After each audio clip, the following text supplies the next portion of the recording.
정부 여당은 누구 집이 몇 채인지를 지적할 생각보다 왜 정권을 잡고 특검이 5채나 되는지를 고민해야 합니다.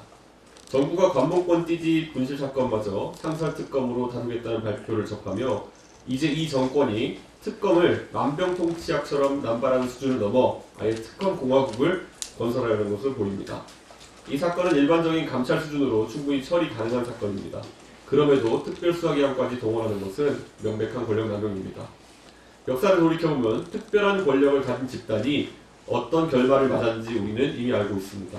로마가 가장 번영했던 시절은 각 군단이 자신의 방어선에서 전문성과 책임감을 발휘할 때였습니다. 하지만 이 체계가 무너지고 용병과 사병 집단이 등장하자 국방은 형해화되고 야심가들의 무대가 되었습니다. 서로마를 멸망시켰던 오도아케르부터 한나라를 농락한 조조, 그리고 최근 모스크바로 진격했던 바그너 그룹까지 특별한 권력을 가진 집단은 결국 체제 자체를 위협한다는 것이 역사의 교훈입니다. 문재인 정부가 특수부 검사들을 정치적 사냥개로 활용하다가 오히려 그들에게 역습당한 아이러니를 우리는 이미 목격했습니다. 특검이라는 더 큰 칼을 쥐어준 결과가 무엇이었는지 우리 모두가 기억하고 있습니다. 최근에 어떤 인사가 특검으로 출세하는 것을 막자는 법안을 제안하였던데 매우 공감합니다.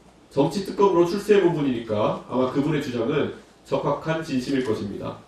더 황당한 것은 민주당이 그토록 자랑하던 공수처의 존재가 없음입니다.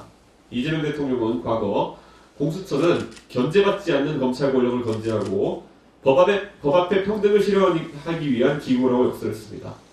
민주당이 설계도를 그리고 억지로 시공까지 완료한 공수처, 검찰을 견제하기 위해 만들었다는 그 공수처는 정작 필요한 순간마다 작동하지 않고 있습니다. 이는 결국 이재명 대통령의 고질적인 피해의식과 자신들이 기한하고 보증섰고 지은 공수처라는 집에 대한 불신입니다. 결정적일 때마다 실종되는 공수처를 두고 또 다른 특검을 만든다는 것은 명백한 자기 모습입니다. 누군가의 집이 내 채라고 비난하던 이재명 정부는 이미 특검만 3개를 가동 중입니다. 김건희 특검과 내란 특검은 각각 검사 수로 따지면 대구지검이나 광주지검의 규모와 맞먹습니다. 이것도 모자라 쿠팡 사건에 이제는 관봉권 사건까지 상설특검을 추가한다면 특검이 5채가 되는 셈입니다. 여기에 공수처라는 빈집이 또 한 채 있습니다. 지방검찰청 규모의 특검을 여러 개 운영하고 공수처라는 빈집까지 유지하면서도 정작 본래 업무인 국정운영은 뒷전으로 몰아냈습니다.